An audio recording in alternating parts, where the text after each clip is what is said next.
የአዲስ አበባ ከተማ አስተዳደር መንግስት ከሚከተለው ርዕዮተ አንጻር ከሃይማኖት ተቋማት ጋር ስላለው ግንኙነትና ሃይማኖትን በሚመለከት ስለሚከተለው መርሆ እንዲሁም የሃይማኖት ተቋማት በሀገር ሁለንተናዊ ልማት ውስጥ ስለሚኖራቸው አስተዋጽኦ የሃይማኖት ተቋማት በመደመር መንግስት እይታ በሚል መሪ ሀሳብ ከተለያዩ የሃይማኖት ተቋማት ጋር በየደረጃው ውይይት ሲያካሄድ የቆየ ሲሆን በከተማ ደረጃ የማጠቃለያ ውይይትም ከኢትዮጵያ ኦርቶዶክስ ተዋሕዶ ቤተክርስቲያን አባቶችና አመራሮች ጋር አካሂዷል። ኢትዮጵያ የብዝሃነት ሀገር እንደመሆኗ ሁሉም አካላት ዛሬ ላለችው ኢትዮጵያ ድርሻ እንዳላቸው መንግስት ግልጽ አቋም አለው ያሉት ከንቲባ አዳነች አቤቤ በዚህ ውስጥ የኢትዮጵያ ኦርቶዶክስ ተዋሕዶ ቤተክርስቲያን ጉልህ ድርሻ እንዳላት እውቅና እንደሚሰጥም ተናግረዋል። የብዝሃነት ሀገር ናት። ብዝሃ እምነት ያለባት ተቻችለው ተከባብረው አብረው ኢትዮጵያን ያዘለቁ የዛሬዋን ኢትዮጵያ ዛሬ የደረሰችበትን ደረጃ ከሉዓላዊነትም አጠቃላይ ከልማቷም ከሰላሟም አንጻር በመገንባት ሂደት የማይተካ ሚና ተጫውተዋል የሚል ግልጽ አቋም ነው ያለው፣ ግልጽ እይታ ነው ያለው። በዚህ ውስጥ ደግሞ የኢትዮጵያ ኦርቶዶክስ ቤተክርስቲያን የራሷ የሆነ ተኪ የሌለው ሚና ተጫውታለች።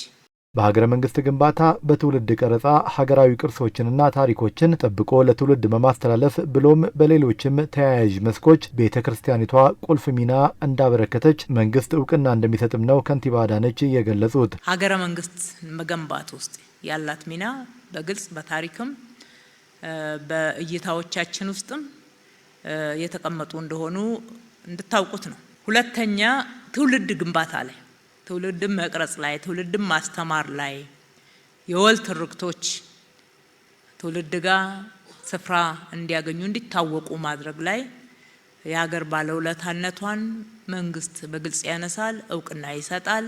እውነትም ስለሆነ አብሮ ከመኖር ጀምሮ አብሮ ሀገርን እስከ መገንባት ጠንካራ ህዝባዊ ግንኙነት እንዲኖር ኢትዮጵያ በምሳሌነት የምትጠቀስ ሀገር ናት።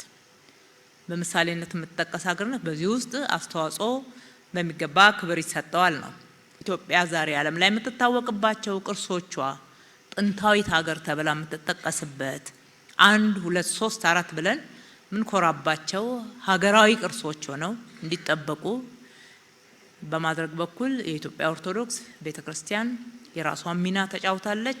በርካታ ወደ ኢትዮጵያ የሚመጡ ቱሪስቶች ኢትዮጵያን ለመጎብኘት ኢትዮጵያን ለማየት ከሚጓጉባቸው ስፍራዎችና በዓላት አንጻር የኢትዮጵያ ኦርቶዶክስ የተጫወተችው ሚና በሚገባ መንግስታችን እውቅና ይሰጣል።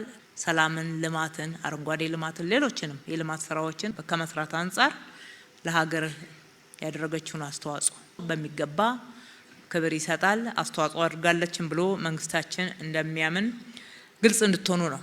መከባበር አንጻር በታሪክ ውስጥ የተደረገው አስተዋጽኦ ትውልድን በዚህ በኩል በማነጽ በኩል ጥሩ አስተዋጽኦ እንደሆነ እውቅና እንሰጣለን።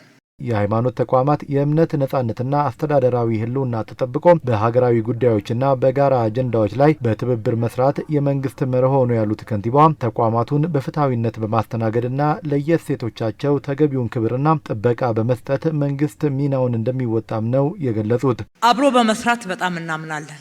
አብረን በመስራት መንግስት ራሱ የሚመራበት ህግ አለው። የእምነት ተቋሞቻችን የሚመሩበት የራሳቸው ህግ አለው። የራሳቸው ነጻነት አላቸው። የራሳቸው አስተዳደራዊ ስርዓት አላቸው። እነኚህም በማክበርና በማስከበር በኩል መንግስት የሚመራባቸውና የሚጠብቃቸው የሚያከብራቸው መርሆዎች አሉ። የእምነት ተቋሞቻችንም ይህንኑ እንዲያከብሩ እንሻለን ማለት ነው። መንግስት ሁሉንም እኩል ማገልገል ግዴታ አለበት። የመንግስት ተቋማት ሁሉንም የእምነት ተቋማት በእኩልነት የማየት እኩል ማገልገል፣ እኩል ጥቅማ ጥቅም ማከፋፈል ማለት አይደለም። በእኩልነት ሚዛን መመዘን አተያያችን አንዱ የምንከተለው መርህ ይሄ መሆኑን፣ ሁለተኛ በህገ መንግስታችንም የተቀመጠው ሲተገበርም እንደቆየው መንግስታዊ ሃይማኖት የለንም፣ ሃይማኖታዊ መንግስትም የለም። አንድ የመንግስት አገልጋይና ኃላፊ ወይም ሹም ሃይማኖት የለውም እምነት የለውም ማለት አይደለም። ሲያገለግል ቤተ እምነቶችን ሲያገለግል ሴኩላሪዝምን ጠብቆ ነው።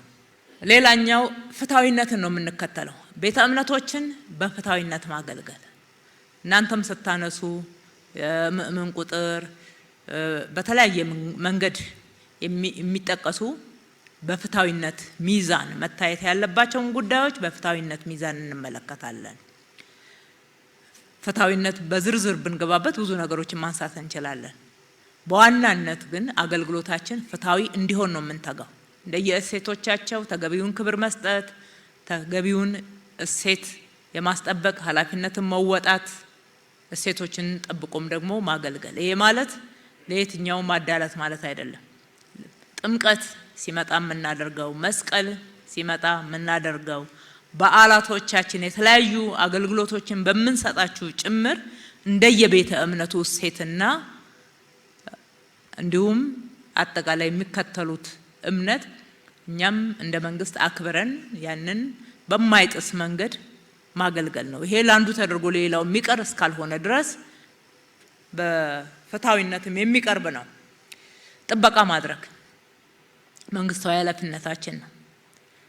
ለትውፊቶች፣ ለቅርሶች፣ ለእሴቶች እንዲሁም ደግሞ አጠቃላይ የደህንነት ጥበቃ የማድረግ ኃላፊነት አለብን። ይህንን በመርህ በምንም አይነት ሳይሸራረፍ እንዲተገበር ነው የምንፈልገው። በግለሰቦች ደረጃ ከተሸራረፈ የጋራ አጀንዳችን ነው ማለት ነው። የምንታገለው የጋራ አጀንዳችን ነው። በውይይት መድረኩ የመደመር መንግስት ከሃይማኖት ተቋማት አንጻር ያለውን እይታ በተመለከተ መወያያ ጽሑፍ ቀርቦ ሰፊ ውይይት ተካሂዶበታል።